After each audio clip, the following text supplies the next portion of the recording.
삶을 살아가면서 우리가 방황하는 이유는 무엇일까 한번 생각해 보십시오.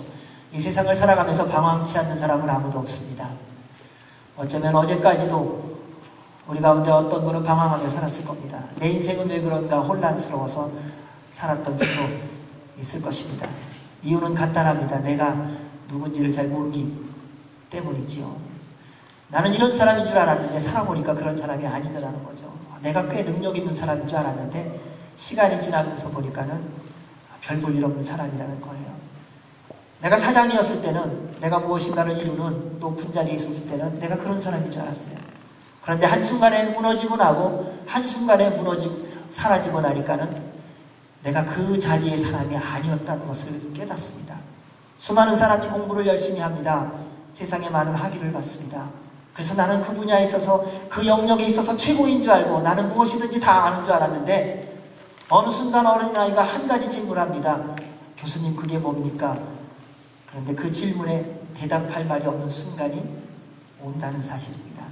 그때 내가 알고 있는 것이 아무것도 없었다는 것을 깨달으면 우리는 혼란스러워지기 시작합니다. 자기를 알면 방황하거나 혼란하지 않습니다. 시련이 왔다고 방황하는 게 아니라 자기를 몰라서일 뿐입니다.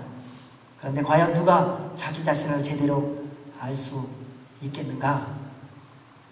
여러분, 누가 자기 자신을 알 수 있다고 생각합니까? 세상 경험과 지식과 실력과 능력이 있으면 자기 자신을 알까요? 아니요. 성공과 성취와 명예와 부귀가 있으면 자기 자신을 아는 것일까요? 아니요. 세상에서는 자기 자신을 몰라도 충분히 성공할 수 있습니다. 돈 많이 벌 수 있습니다.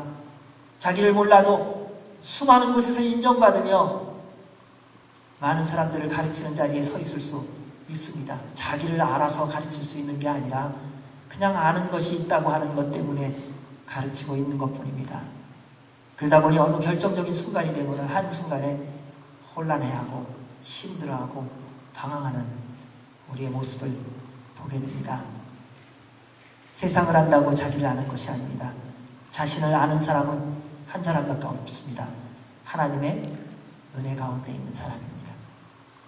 예수 그리스도 안에 거하는 자만이 자신을 온전히 알아갈 수 있기 때문입니다. 여러분, 하나님이 여러분을 지으셨다는 걸 믿으시나요? 정말 믿으세요? 그렇다면 여러분, 길을 잃고 방황할 때 누구를 찾아가셔야 되겠습니까? 네, 하나님이죠. 근데 정말 하나님을 찾아가십니까? 여러분, 우리 이 자리에는 와 있는데 딴짓할 때 있잖아요. 1년도 2년도 계속 딴짓한다는 거죠. 마음은 딴 데가 있는 거예요.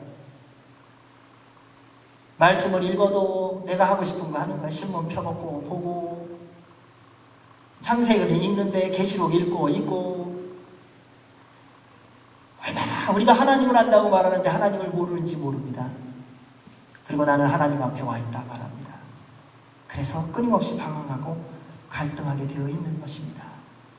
자신을 알기 원한다면 창조주 예수 그리스도 안에 거하십시오. 그러면 매일매일 내가 누군지 나를 지으신 분이 나에게 알려주세요. 그럼 방황하지 않아도 됩니다. 혼동하지 않아도 됩니다. 고난과 시련이 없다는 것이 아닙니다. 고난과 시련이 있지만 내가 가야 할 길이 어딘지를 알 수 있고 내가 해야 할 일이 무엇인지를 정확하게 알아서 행하며 살 수 있기 때문입니다. 그래서 맨 마지막에 주님 앞에 설 때 이런 이야기를 듣길 원합니다. 얼마나 큰 일을 했느냐, 얼마나 유명해졌느냐가 아니라 하나님이 만나실 때에 천국문 앞에 섰을 때 주님께서 잘하였도다, 착하고 충성된 종아, 내가 작은 일에 충성하였으니 이제 영원한 나의 잔치에 참여하라, 이런 말을 듣기를 주의 이름으로 축원합니다. 자, 우리 11절 말씀을 한번 읽겠습니다. 시작.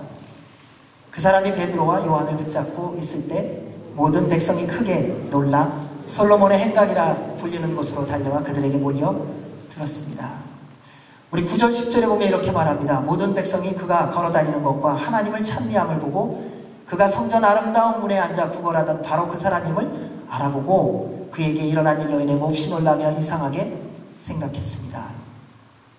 이러한 상황 속에서 안진뱅이에 들다 난 사람이 베드로와 요한을 붙잡았습니다. 왜냐하면 너무 감사했기 때문이죠. 너무 고마웠기 때문이죠. 평생 일어나지 못할 줄 알았는데, 걸어보지 못할 줄 알았는데 걷기도 하고 뛰기도 되었으니까요. 여러분, 눈먼 사람의 평생의 소원이 무엇이겠습니까? 한번 보는 거 아니겠습니까? 나는 아무것도 보지 못하고 있는데 옆에서 사람들이, 수많은 사람들이 얘기해요. 형제, 무지개가 얼마나 아름다운지 알아? 빨주노초 파란보 7가지 색깔이 조화를 이룰 때 그 빛깔은 형용할 수 없이 너무너무 아름다워. 근데 볼 수가 없는 거예요. 백합꽃이 얼마나 예쁜 줄 알아?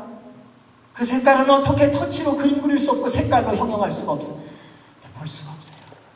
그 사람의 평생 소원이 무엇이겠습니까? 한 번만이라도 좋으니까 내 눈이 떠져서 무지개라는 것을 한번 보고 싶고 백합꽃을 한번 보고 싶은 거예요.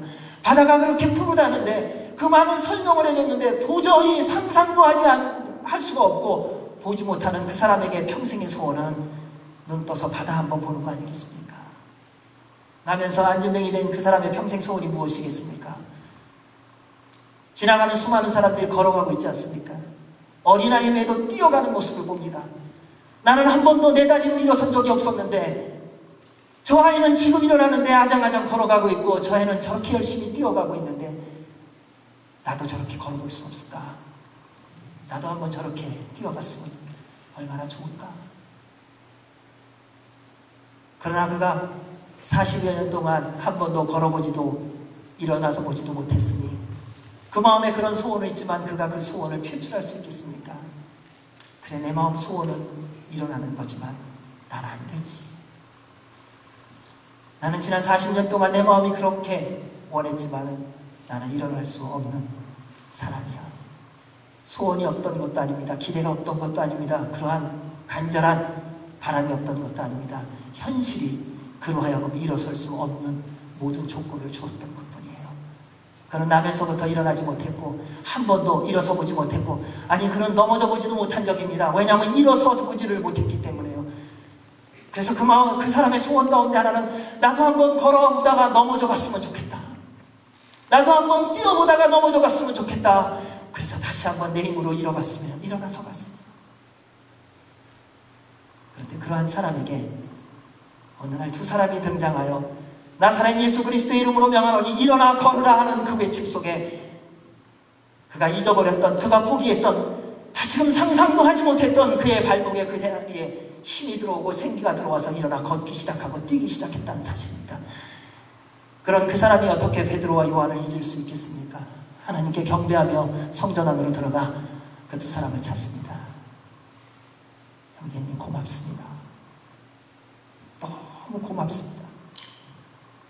내 잊어버렸던, 내 평생의 소원이었던, 소원이면서도 내가 어찌할 수 없었던 내 마음 깊은 곳을 당신이 만져줬습니다. 아무도 인정해주지 않았고 주변에 있는 모든 사람은 철저하게 나를 그렇게 무너뜨리고 나에게 손가락질만 했는데 당신을 만난 그 순간 나의 그 모든 절망에서 생명의 빛이 들어왔습니다. 고맙습니다. 여러분, 그것을 누가 잊을 수 있겠습니까? 누가 그 사람을 붙잡지 않고 찾아보지 않겠습니까?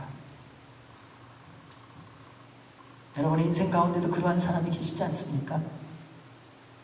그런데 미안하게도 우리는 그러한 사람도 잊어버립니다. 나에게 어떤 도움을 줬느냐, 나를 얼마나 함께 했느냐, 그것도 별로 상관없어요. 한순간에 그냥 또 내 갈 길로 가버리는 것이 우리의 모습이기도 합니다.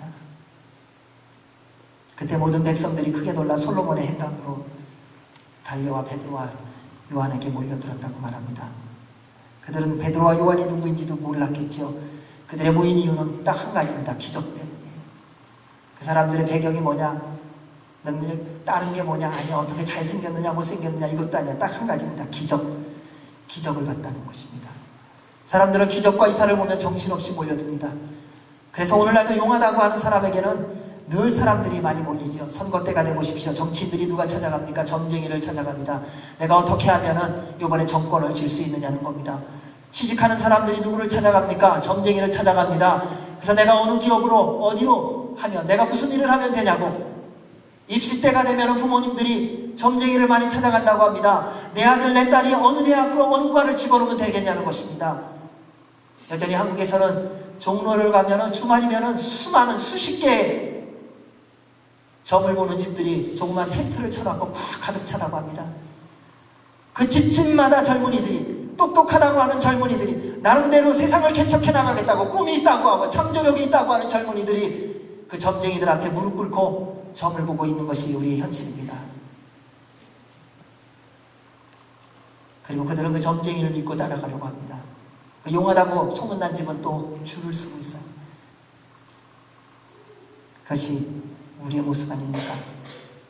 단지 필요한 것을 채우기 위해서 그 능력이 잠시 필요하기 때문입니다.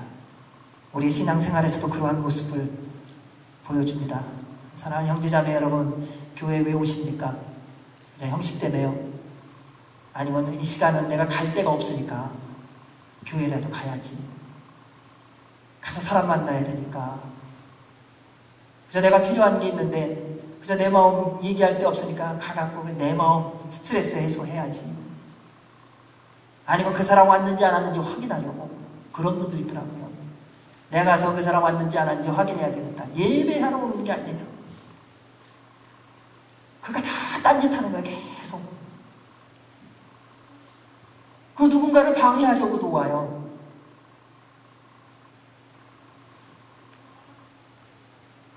사랑하는 여러분, 하나님은 우리의 필요를 채워주시는 분입니다.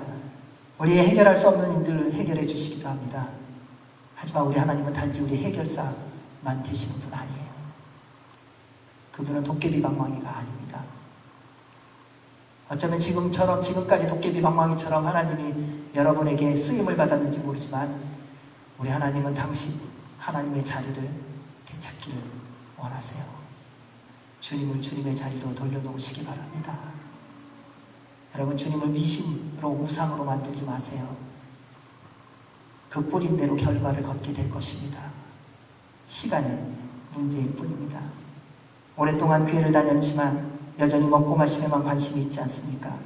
여전히 나의 삶, 나의 자손들, 내 미래, 내가 하는 이 사업, 내가 다니는 직장, 내가 하는 일에만 관심이 있지는 않습니까? 교회는 나왔는데 하나님께는 나오지 않았기 때문에 이런 일이 벌어지는 것입니다. 그래서 내가 필요한 것이 채워지지 않으면요, 언제든지 하나님으로부터 멀어질 수 있습니다. 그래서 방황하는 것입니다. 필요에 따라 하나님을 찾지 마십시오. 우리는 하나님 없이는 한순간도 살 수 없습니다. 사랑하는 형제자매 여러분, 분명히 기억하십시오. 여러분이 있어서 하나님 계신 거 아닙니다. 하나님이 계시기 때문에 여러분이 존재할 뿐이에요. 착각하지 마십시오. 우리가 없어도 하나님은 하나님 되십니다. 하나님이 우리로 이 땅에 살게 하셨고 우리로 은혜를 누리게 하셨고 우리로 하나님의 복을 누리게 하신 것이지, 우리가 존재하기 때문에 하나님이 계신 거 아닙니다. 하나님은 우리를 단 한순간이라도 다 쓸어버리시고 당신의 백성을 새롭게 창조하실 수 있는 분이세요. 그 하나님을 그 하나님 자리에, 제자리에 돌려놓으시기를 주의 이름으로 부탁드립니다. 하나님은 우리의 전부입니다. 여러분의 모든 것 되시기를 주의 이름으로 축원합니다. 우리 12절 말씀 읽겠습니다. 베드로가 이것을 보고 백성에게 말했습니다. 이스라엘 사람들이여 왜 이를 이상하게 생각합니까? 또 우리 자신의 능력과 경건으로 이 사람을 걷게 한 것처럼 왜 우리를 주목합니까? 베드로는 사람들이 왜 몰려오는지 알았어요.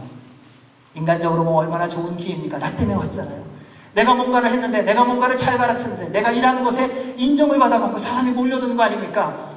그렇다면 그때는 기회가 돼서 나를 드러내야 되는 게 세상의 상식이고 논리 아닙니까? 여러분, 우리가 그렇게 교회 많이 다녀도 우리는 말합니다. 기회를 잡아야 된다고. 그 기회를 놓치면 안 된다고. 그래서 그때마다 내가 누구인지를 드러내고 싶어하는 것이 우리의 모습이에요. 만약에 베드로가 성령님 충만하기 전이었다면 그도 역시 그랬을 것입니다. 하지만 성령님 충만하고 나서는 베드로는 변했습니다. 인간적인 야망과 기대로 가득 차 있던 베드로가 아니었습니다. 이제는 더 이상 과거의 베드로가 아니라 성령님의 충만함으로 말미암아 새로워진 예수 그리스도의 증인된 베드로로 새롭게 태어났습니다. 사랑하는 여러분, 성령님 충만해야 되는 이유가 여기 있습니다. 과거의 내가 아닌 것입니다. 이전에 내가 아닌 것입니다. 나만 알았던 내가 아닌 것입니다. 남들에 대하여 미워하고 시기하고 질투하고 판단하던 내가 아니라 예수 그리스도로 만남으로 말미암아 성령님의 충만함으로 말미암아 나도 이해할 수 없는 주님만을 증거하고 주님만을 드러내고 주님을 영화롭게 하는 그러한 새 사람으로 변화되는 것, 그것이 바로 성령님의 충만함의 능력이기 때문입니다.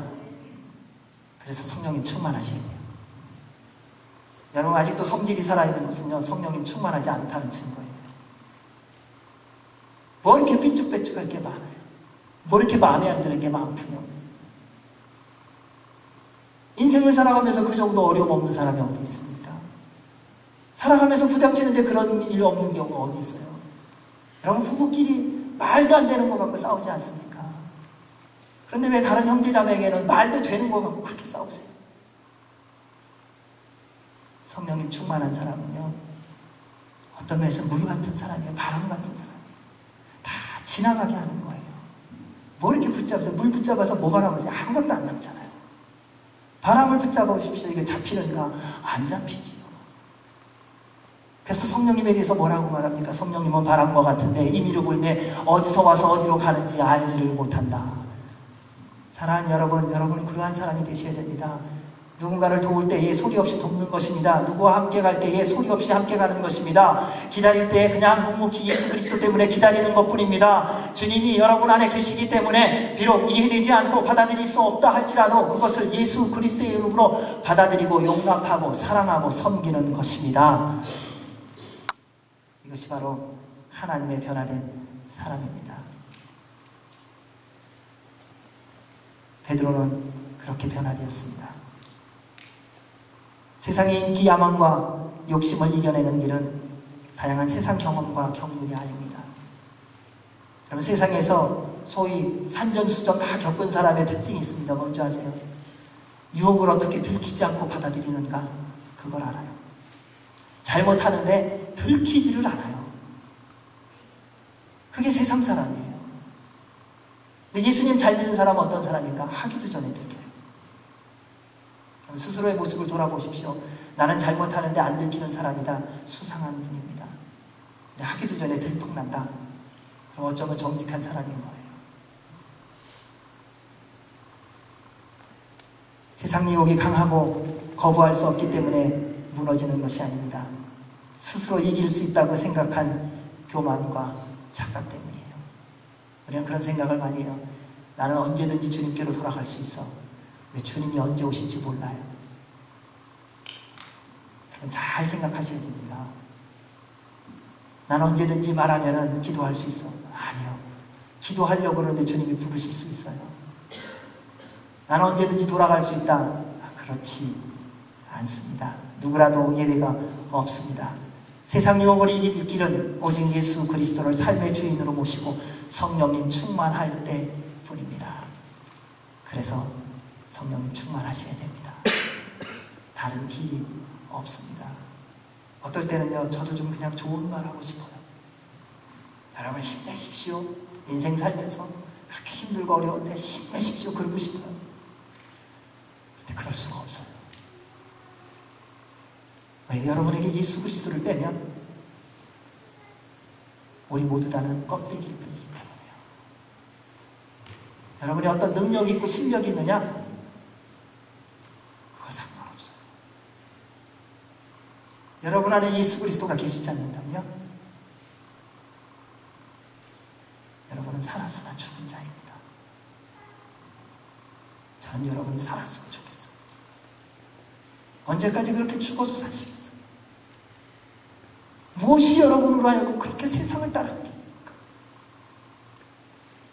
하나님이 다 주신다고 믿는다고 말하면서 무엇이 그렇게 여러분으로 하여금 예수 그리스도를 붙잡지 못하게 하고 또 세상을 붙들게 합니까? 사랑하는 형제자매 여러분, 주님의 이름으로 간곡히 부탁합니다. 예수 그리스도를 붙드십시오. 다른 거 없어요. 여러분 좋은 직장 가지면 뭐 하시게요? 사업 잘 돼서 돈 많이 버시면 뭐 하시려고요? 건강하셔갖고 뭐 하시려고요? 주님과 함께 갈 수 없다면 그 건강은 없는 게 낫습니다. 예수 그리스도와 함께 할 수 없다면 그 재력 없는 게 낫습니다.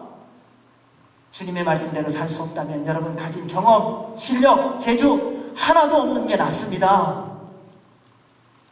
주님이 여러분의 주인 되게 하십시오.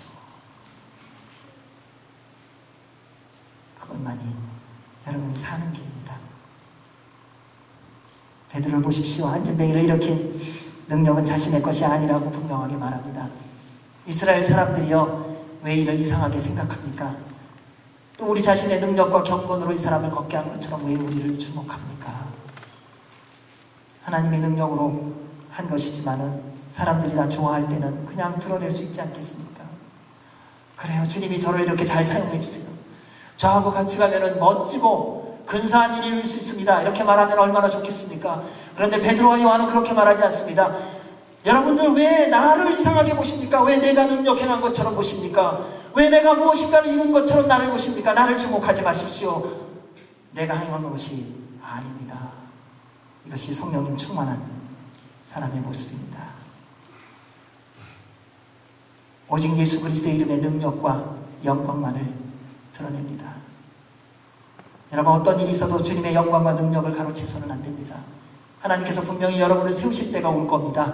그것이 하나님의 약속이기 때문에요. 하나님께서 광야의 삶을 지나 가나안 땅으로 들여보내실 때가 올 것입니다. 지금 고난과 시련 가운데서 하나님이 회복하시고 새롭게 우뚝 세워주실 때가 올 겁니다. 그때 사랑하는 여러분, 이것을 기억하시기 바랍니다. 여러분의 힘과 노력과 수고로 이루어진 것이 아니라 살아계신 하나님, 나를 지으신 하나님, 그분이 나를 사용하셔서 그분이 영광 받기 위하여 이 모든 일을 이루셨다고 당당하게 고백하는 여러분 되시기를 주의 이름으로 축원합니다.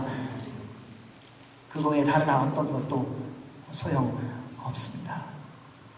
하나님의 사람은 하나님께 쓰임을 받는 특권을 누리는 사람입니다. 예수 그리스도의 이름의 능력을 사용하는 특권을 누리는 사람입니다. 그래서 어느 곳을 가든지 당당합니다. 누가 나를 뭐라 그러지 해도 혼란스럽거나 방황하지 않습니다. 왜냐하면 내 안에 계신 예수 그리스도의 이름의 능력이 무엇인지 알기 때문에요. 힘 있는 사람이 밟는다고 주눅들지 않습니다. 왜냐하면 내 안에 만왕의 왕이 계시기 때문에요. 여러분, 세상이 어떻게 여러분 마음을 흔듭니까? 흔들리지 마십시오.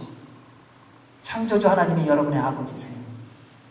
여러분, 어떤 경제적인 어려움 때문에 그렇게 고민하고 갈등하십니까? 길가에서 잔다 한들 어떻습니까? 주님이 생명을 지켜주시면요, 어디서 자주 살더라고요. 주께서 건강을 주시면요, 못 먹어도 건강하더라고요. 주님께서 인도하시면요, 길이 막힌 게 문제가 안 되더라고요. 그 길을 뚫고 가게 되어 있습니다. 그 주님이 여러분의 아버지이십니다. 그럼 무엇 때문에 그렇게 방황하세요? 그 살아계신 하나님이 여러분의 주인이심을 믿음으로 선포하십시오. 그럼 어떠한 질병이 여러분을 붙들고 있습니까? 나사렛 예수 그리스도의 이름으로 선포하십시오. 주님의 보혈의 능력이 여러분의 삶 가운데, 육신 가운데, 마음 가운데, 영혼 가운데 임할 줄로 믿습니다. 우리 13절에서 15절 말씀 읽겠습니다. 시작.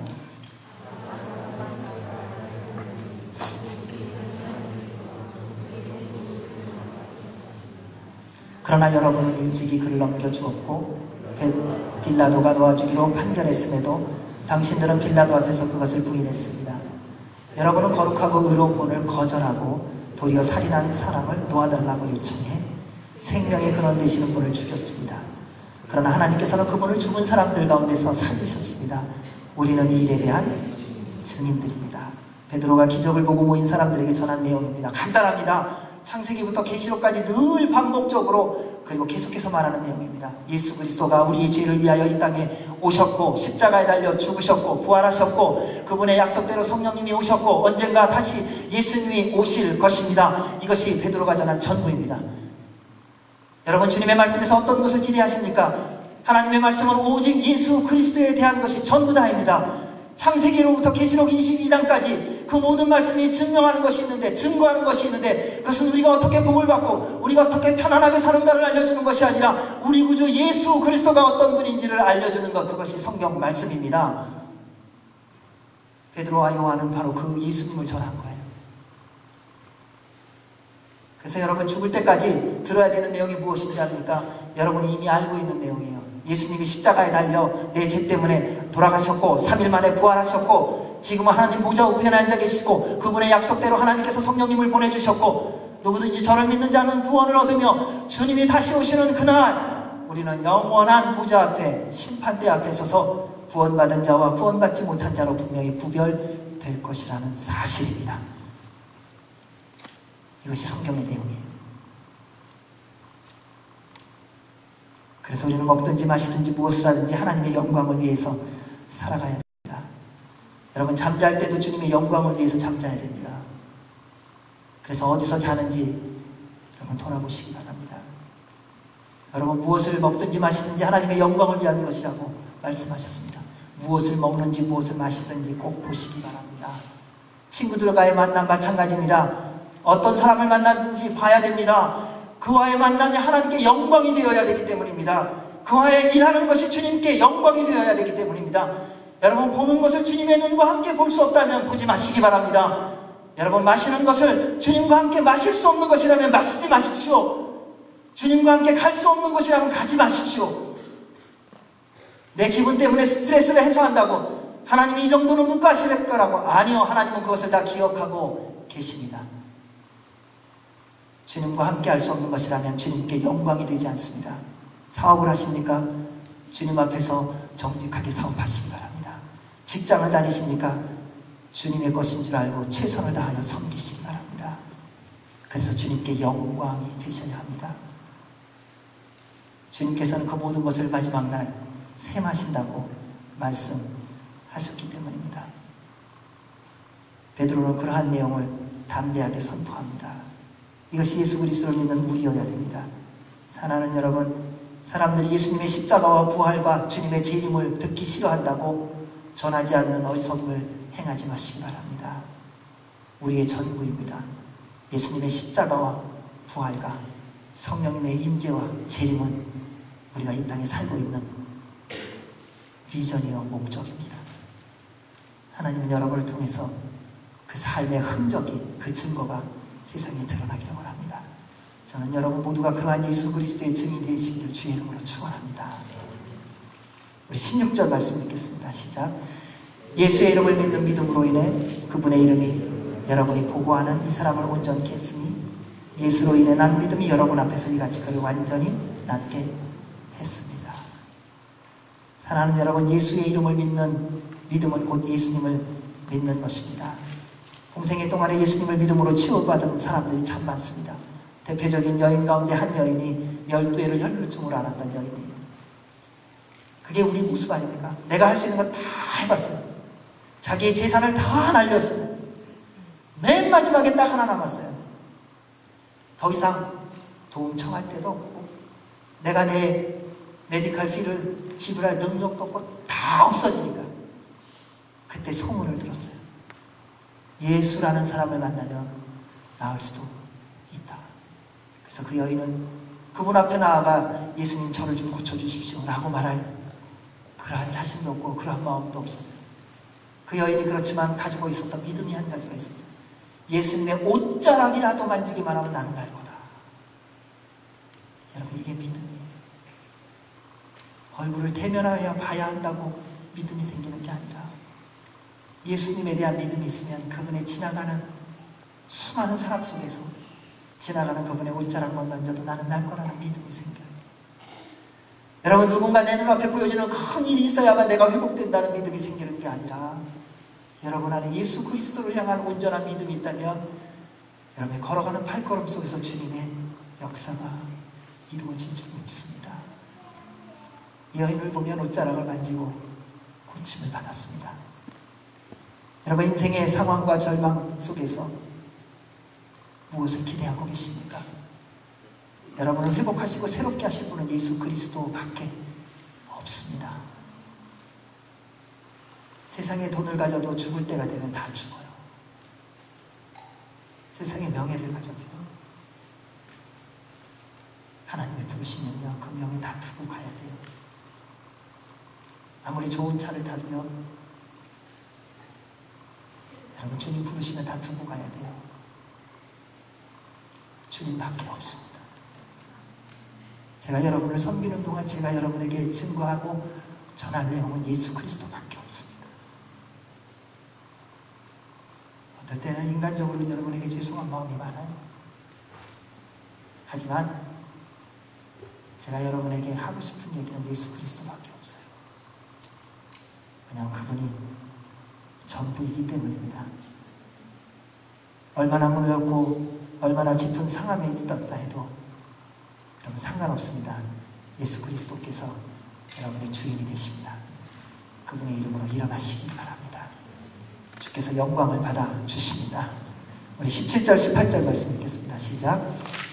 형제들이여 이제 나는 여러분의 지도자들처럼 무지에서 그렇게 행동했던 것을 압니다. 그러나 하나님께서 모든 예언자들의 입을 통해 그리스도께서 고난받아야 할 것이라고 미리 선포하신 것을 이와 같이 이루셨습니다. 예수님을 십자가에 못 박혀 죽인 이유는 무지 때문입니다. 몰라서 그래요. 만약 그분이 메시아인 줄 알았다면 그렇겠습니까? 정말 하나님의 아들인 줄 알았다면 그렇게 안 했겠죠. 환영했겠죠. 그분의 말씀대로 순종하며 따라갔겠죠. 그분이 명령하신 대로 다 했을 것입니다. 그런데 몰랐어요. 안다고 했지만 사실은 몰랐어요. 여러분, 이게 우리의 삶 가운데 살아가면서 동일하게 이루어지는 일이에요. 여러분, 가정에서 보면은 자녀들이 힘들게 하는 때 있잖아요. 부모님이 내 마음 몰라줘서 막 어렵게 하는 때 있잖아요. 몰라서 그러는 거예요. 알면서 그랬다면 그것은 악한 것입니다. 그건 정말 심판을 받을 겁니다. 그러나 몰라서 그러는 거예요. 왜 신앙 공동체에서도 그런 일 있지 않습니까? 그러니까 형제자매가 뭐 열심히 섬겼던 사람이에요. 근데 하는 것마다 방해하잖아요. 왜요? 무지해서 그러는 거예요. 그걸 알면서 그랬다면 그럴 수가 없거든요. 안다면 우리는 어떻게 살아가는지 다 알지 않습니까? 내가 힘들어서 멈추는 것이 아니라 주님께서 함께하라고 했으니 같이 가는 거예요. 내 힘으로 용서하는 건가요? 아니요. 내 안에 계신 예수 그리스도의 능력으로 용서하는 것이지요. 내 힘으로 섬기나요? 아니요. 성령님의 능력으로 섬기는 것이지요. 그래서 모르는 사람이 행한 행동은 여러분 그냥 지나가게 하십시오. 그래서 무식하면 용감하다고 하지 않습니까? 운전하다 보니까 다 교통사고들 한 번은 겪어보셨을 거예요. 교통사고를 겪으면요, 대부분 사고 친 사람의 소리가 더 커요. 당한 사람은요, 기가 막혀서 아무 말도 못하고 가만히 있고요. 자기가 잘했다고 소리 소리를 지릅니다. 이것이 우리가 살아가고 있는 삶의 모습입니다. 세상은 그렇게 행하는 것이 당연하다고 생각합니다. 그런데 이 무지함에 가장 선봉에 섰던 사람이 바로 종교 지도자들이었습니다. 그들은 하나님에 대해서 확실히 알고 있고 연구하고 가르치는 전문가라고 스스로 믿고 있었기 때문입니다. 오늘날도 마찬가지입니다. 하나님에 대해서 가장 잘 알고 있다고 하는 지도자들과 사역자들, 나름대로 열심히 헌신하는 사람들이, 저 같은 사람들이 제일 위험한 사람이에요. 왜? 제일 착각하기가 쉽기 때문에요. 하나님을 연구하고 전한다고 말합니다. 아, 이것이 좋다고 말합니다. 그런데 정작 본인은 하나님과의 만남과 교제가 없어요. 그래서 그런 사람들의 특징이 있습니다. 말은 잘해요. 정말 말은 잘해요. 말로는 당연히 재간이 없어요. 그런데 삶이 없어요. 그것이 주님을 전하고 주님의 뜻대로 섬기고 있다고 말하지만 그러나 정작 주님을 모르는 사람입니다. 따라서 늘 말씀 묵상과 기도 생활을 하고 있다면 주님과 친밀해지시기를 바랍니다. 그래서 날마다 주를 닮아가는 여러분이 되시기를 주의 이름으로 축원합니다. 그리해야 늘 겸손함으로 하나님이 기뻐하시는 일을, 그러한 삶을 살아갈 수 있습니다. 그래서 말씀을 이렇게 말합니다. 그러므로 선줄로 생각하는 사람은 넘어지지 않도록 조심하십시오. 우리 19절 20절 말씀 읽겠습니다. 시작. 그러므로 여러분은 회개하고 돌아오십시오. 그래서 여러분의 죄 씻음을 받으십시오. 그러면 주 앞에서 새로워지는 때가 올 것이요, 주께서 여러분을 위해 미리 정하신 그리스도 예수를 다시 보내실 것입니다. 아멘. 문제가 무엇인지 말했다면 해결책도 말해주어야 합니다. 오늘날 분석의 시대입니다. 그래서 그런지 우리는 잘못된 거를 파악하는 거는 아주 절묘하게 잘합니다. 천재 같아요. 누군가하고 싸우면요, 잘못한 거 끄집어내라 그러면요, 수백 가지 수천 가지를 한순간에 끄집어냅니다. 1부터 1000번까지 번호를 매겨도 절대 메꾸는데 어려움이 없습니다. 부부끼리 싸워보십시오. 상대방 때문에 싸울 수밖에 없었다는 이유가요, 수백만 가지 더 나올 수 있을 거예요. 부모하고 자녀가 싸워보십시오. 내가 왜 이렇게 화를 내야 되는지에 대한 이유가 끝없이 나오는 게 우리의 모습입니다. 주님의 공동체 안에서 사랑과 섬김이 가득한 공동체 안에서 불편해서 다투고 나면은 내가 싸울 수밖에 없는 의분이라고 말하며 얘기하는 그것에 대한 이유가 수없이 나오는 것이 우리의 모습입니다. 예, 잘못을 잘 분별해내야 되겠지요. 분석을 잘 해야 되겠지요. 그러면 어떻게 해야 합니까? 여러분, 그렇게 분석하고 그렇게 지적하고 그렇게 써놓은 그 수백 가지의 그 번호 하나하나마다 어떻게 해결점을 제시하시겠습니까? 예수 그리스도의 사람은 문제를 분석하는 사람이 아니라 문제를 헤쳐나가는 사람이어야 합니다.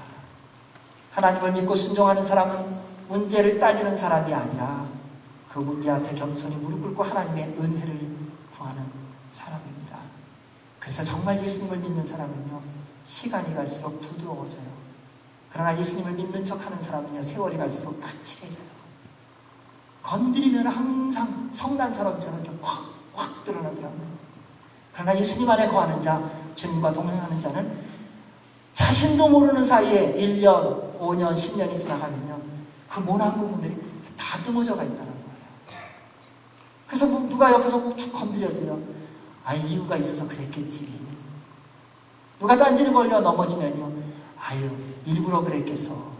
어떻게 걷다 보니까 그 사람 다리가 길어서 이렇게 뻗어진 거겠지. 예수님 믿었다는, 성령님 충만하다는 증거는요, 거기에 있더라고요. 그래서 뭐라고 말합니까? 영어 찬양 가운데 멜팅이라는 표현을 쓰지 않습니까? 주님이 우리 안에 주인이 되시고 성령님께서 우리의 모든 것이 되시면 우리는 녹아지기 시작합니다. 여러분, 유리가 깨지면요, 밟으면 상처가 납니다. 누가 건드리면 찢어집니다. 다칩니다. 그러나 유리가 용광로에 들어가 녹아지기 시작하면 어느 누구에도 상처를 주지 않습니다. 그래서 주님의 사람은요, 녹는 사람들하고요, 어디 가든지 그냥 녹아 들어가는 거예요. 그래서 이 사람이 만져도 괜찮고 저 사람이 만져도 괜찮다는 것입니다. 그래서 베드로는 예수님의 십자가 부활을 말하고 그들에게 회복의 길, 구원의 길을 알려줍니다. 첫째, 회개하고 돌아오라는 것입니다. 하나님께서 구원의 길을 열어주셨습니다. 그것은 바로 우리를 위하여 십자가에 달려 죽으시고 부활하신 예수 그리스도를 믿고 그분 앞에 회개함으로 돌아오는 것입니다.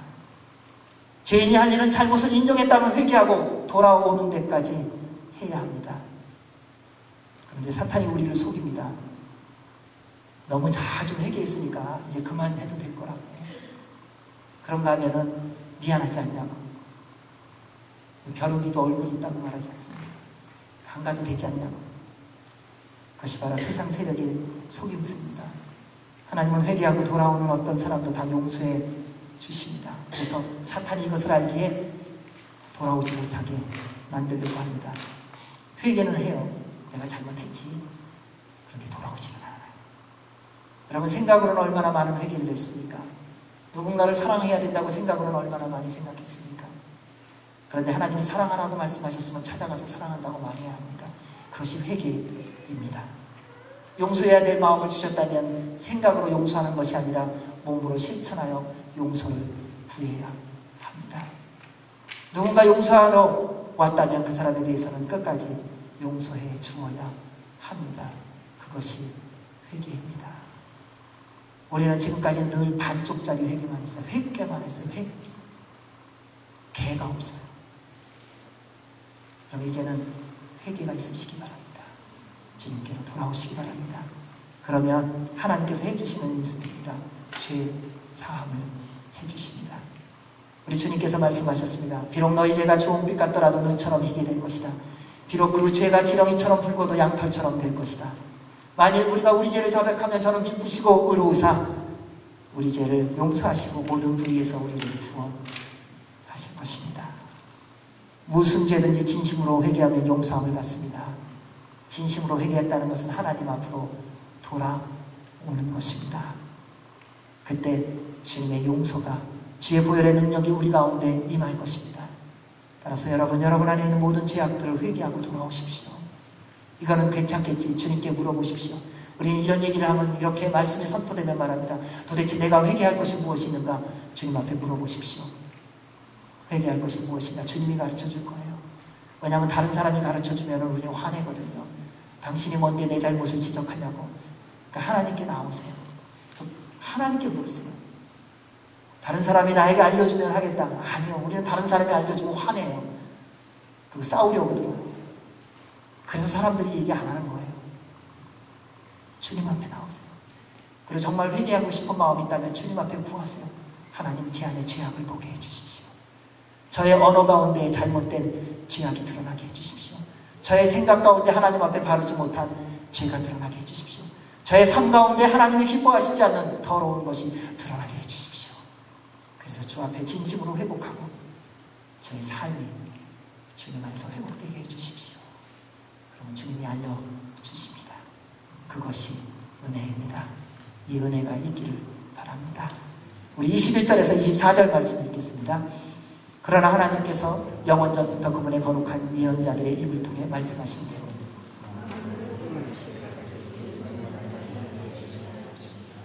모세는 말하기를 주 하나님께서 너희를 위해 너희 형제 가운데서 나 같은 예언자 하나를 세울 것이니 그가 너희에게 말하는 것은 무엇이든지 다 들으라. 누구든지 그 예언자의 말을 듣지 아니하는 사람은 백성 가운데서 멸망당할 것이다 라고 했습니다. 또 사무엘과 그 뒤를 이은 모든 예언자들도 이때를 가리켜 예언했습니다. 베드로는 유대인들이 가장 존경하는 그리고 가장 믿고 신뢰하는 모세의 말을 인용하여 모세가 정한 하나님의 말씀 받은 것을 인용하여 말합니다. 그가 너희에게 말하는 것은 무엇이든지 다 들으라. 사랑하는 여러분, 하나님의 모든 말씀은 다 들으셔야 됩니다. 창세기부터 계시록 22장까지의 모든 말씀은 여러분을 향한, 우리를 향한 하나님의 말씀입니다. 창세기뿐만 아니라 레위기도 나를 향한 말씀입니다. 레위기뿐만 아니라 민수기도 나를 위한 말씀입니다. 요한복음뿐만 아니라 계시록도 나를 위한 말씀입니다. 창세기는 역사가 있기 때문에 이해가 되기 쉬워서, 출애굽기도 역사이니까 이해되기가 쉬워서 좋은데 레위기는 영제사의 문제라 나하고 상관없다. 아니요. 여러분하고 상관 있습니다. 하나님은 여러분을 통하여 그 레위기의 모든 말씀이 그대로 이루어지기를 원합니다. 마태복음, 마가복음, 누가복음, 요한복음뿐만 아니라 산상수훈뿐만 아니라 계시록에서 하나님은 오셔서 심판하신다는 그 내용까지도 하나님은 여러분의 삶 가운데 그대로 적용될 것을 알려주고 계시는 것입니다. 결단코 어떤 말씀도 예외이지 않습니다. 우리는 하나님의 말씀을 너무 뷔페처럼 생각해요. 그래갖고 쫙 펼쳐놓고 내가 원하는 음식만 골라 먹으려고 해요. 고기를 좋아하는 사람은 고기만 먹으려고 합니다. 야채를 좋아하는 사람은 야채만 먹으려고 합니다. 하나님의 말씀은 그렇게 먹는 것이 아닙니다. 창세기 1장 1절부터 계시록 22장까지 다 드셔야 합니다. 그래야 균형이 잡힙니다. 우리가 왜 이런 일 저런 일 할 때마다 그렇게 흔들리고 무너지느냐? 내가 원하는 것만 먹어서 그렇습니다. 사랑하는 여러분, 구원의 소식을 듣습니까? 심판의 소식도 들어야 합니다. 축복의 소식을 듣습니까? 저주의 소식도 들어야 합니다. 순종의 말씀을 듣습니까? 불순종의 결과도 들어야 합니다. 그 모든 것이 하나님의 말씀 안에 있기 때문입니다. 기도가 중요하다면 말씀도 중요합니다. 믿음이 중요하다면 순종도 중요합니다. 사랑이 중요하다면 용서도 중요합니다. 좋은 약은 입에 쓰다고 하지요. 하나님의 말씀이 불편하고 이해되지 않는 것이라면 한 가지를 기억하십시오. 주님께서 그 부분을 다루기를 원하시는 거예요. 내가 받아들이기 싫은 말씀이 있다면 한 가지를 꼭 기억하십시오. 이제 하나님께서 그 부분을 다루고 싶어 하십니다. 우리 25절 26절 말씀 읽겠습니다. 여러분은 예언자의 자손이요 또 하나님께서 여러분의 조상들과 더불어 하나님께서 아브라함에게 내 후손으로 인해 땅의 모든 족속이 복을 받을 것이다 라고 말씀하셨습니다. 하나님께서 여러분을 악으로부터 각자 돌아서게 하셔서 여러분에게 복 주시려고 자기의 종을 세워 여러분에게 먼저 그를 보내주셨습니다. 베드로는 우리의 정체성이 무엇인지 알려줍니다. 여러분은 예언자의 자손이요 또 하나님께서 여러분의 조상들과 더불어 세우신 언약의 자손입니다. 이 말씀을 믿음으로 붙드시기 바랍니다. 사랑하는 여러분, 여러분의 하나님의 자손입니다. 여러분은 하나님의 언약의 자손입니다. 예수 그리스도를 믿었다면 여러분은 분명히 하나님의 아들이요 딸입니다. 여러분 이 사실이 믿어지십니까? 그렇다면 걱정하지 마십시오. 여러분의 인생 가운데 무슨 일이 있어도 두려워하지 마십시오. 세상의 어떤 세력도 여러분을 하나님의 자녀로부터 분리할 수 없습니다. 그래서 로마서에서 사도 바울은 이렇게 말합니다. 나는 확신합니다. 죽음이나 생명도 천사들이나 악마들도 현재일이나 장래일이나 어떤 능력도 높음이나 깊음이나 다른 어떤 피조물도 그리스도 예수 우리 주 안에 있는 하나님의 사랑에서 우리를 끊을 수 없습니다. 아멘. 여러분, 이러한 것이 여러분의 정체성입니다. 하나님은 죄로 말미암아 영원히 죽을 수밖에 없는 우리를 영원한 생명을 누리며 살게 하시려고 자녀 삼아 주셨습니다. 그 하나님의 자녀됨의 유일한 길이 바로 예수 그리스도를 구주로 믿는 것입니다. 그래서 우리로 영원한 생명을 누리게 하시려는 겁니다. 하나님께서 우리에게 예수 그리스도를 보내주신 이유를 또 요약해서 정리해서 이렇게 말합니다. 악으로부터 각자 돌아서게 하시기 위함입니다. 회개는요, 거룩함의 회복입니다. 회개는요, 개인적인 것입니다. 우리가 나라와 민족을 위해서 회개하지만 그러나 그 회개의 출발은 나로부터 시작해야 됩니다. 우리는 그런 회개는 잘해요. 우리 가정이 잘못했습니다. 그런데 내가 잘못한 건 없다는 생각이 많아요. 아니요. 내가 잘못해서 가정에 잘못이 있는 것입니다. 여러분, 내가 잘못해서 우리 민족의 죄악이 관영한 것입니다. 내가 잘못해서 이 미국 땅이 이렇게 더러워진 것입니다. 내가 잘못해서 아직도 예수 그리스도의 복음이 열방 끝까지 증거되어지지 못한 것입니다. 모든 죄는 개인으로부터 시작했습니다. 다른 사람의 죄를 마십시오. 여러분, 다른 사람의 죄 잘 보이죠? 그 사람의 못한 거 잘 보이죠? 그게 뭔지 아세요? 내 안에 그 죄가 있다는 거예요. 그럼 거짓말은요, 누가 제일 잘하는 줄 아세요? 사기꾼이 제일 잘해요. 알아요. 왜요? 거짓말 해봤거든요. 지금도 거짓말 잘하거든요. 다른 사람 비난하고 비판하는 거 잘 찾아내는 사람 있죠? 그 사람의 비난과 비판의 영이 있어요. 그래서 기가 막히게 하는 거예요. 왜요? 영은 연기를 통하거든요. 판단 잘하는 사람이요, 자기가 지금도 판단하며 살고 있다는 거예요. 하나님께서 내게 보여주시는 죄악된 모습이 있다면 회개하라는 것입니다. 여러분, 어린아이는요, 누군가가 가게에 가서 물건을 집어가면요, 도둑질한다고 생각 안 해요. 당연히 사는 거라고 생각하지요. 우리가 왜 죄를 죄로 하는 줄 아세요? 내가 행해봤기 때문에 하는 거예요. 음란을 해보지 않은 사람은요, 음란이 뭔지를 모릅니다. 그런데 우리는 어떻게 됐는가? 너무 음란하게 돼갖고 음란이 뭔 죄인지를 모르게 됐어요. 우리는 다른 사람을 죽이면서도 미움이 살인인 것을 알면서도 너무 많이 미워하다 보니까 나중에는 그것이 살인인지도 모르게 되었어요. 사랑하는 여러분, 여러분 앞에 죄가 보입니까? 주님이 회개하라고 하는 사인입니다. 주님께로 매 순간 돌아서십시오. 그때 하나님의 거룩함이 회복될 것입니다. 거룩함이 회복되어야 하는 이유가 오늘의 마지막입니다. 하나님의 복을 받게 하시라는 거예요. 처음 인간을 보십시오. 에덴 동산에서 그들은 풍성한 삶을 살았습니다. 하나님이 허락한 모든 것을 다 누렸어요. 무슨 걱정이 있었고 무슨 염려가 있었습니까? 하나님의 전부를 누렸어요. 왜요? 그들은 거룩했기 때문에요. 그래서 우리 주님께서 말씀하시는 거예요. 내가 거룩하니 너희도 거룩하라. 사랑하는 여러분, 회복되기를 원하십니까? 거룩을 회복하십시오. 여러분의 인생이 하나님의 은혜와 복을 풍성히 누리기를 원하십니까? 거룩을 회복하십시오. 성령님의 열매를 풍성히 맺기를 원하십니까? 거룩함을 회복하시기 바랍니다. 여러분의 인생 가운데 하나님의 모든 계획과 약속들이 온전히 이루어지는 삶을 살기를 원하십니까? 거룩을 회복하십시오. 주님의 모든 은혜와 복이 여러분의 삶 가운데 날마다 부어질 것입니다. 그때 주님께서 여러분의 남은 인생을 통하여 하나님의 나라와 영광을 위하여 여러분을 마음껏 하나님이 기뻐하시는 대로, 하나님이 영광 받으시는 대로 하나님의 나라와 영광을 위하여 온전히 사용하실 줄로 믿습니다. 그 사람이 되시기를 주의 이름으로 축원합니다. 아멘. 기도하겠습니다. 하나님 아버지, 날마다 주 앞에 나오게 하여 주시니 감사합니다. 오늘도 주의 보혈의 능력을 누리게 하시고 거룩하게 하여 주셔서 하나님의 자녀답게 살게 하시고 그를 통하여 주의 모든 은혜와 복을 누리며 살아가는 주님의 축복의 통로가 되게 하여 주옵소서. 예수님 이름으로 기도하옵나이다. 아멘. 우리 다 같이 일어나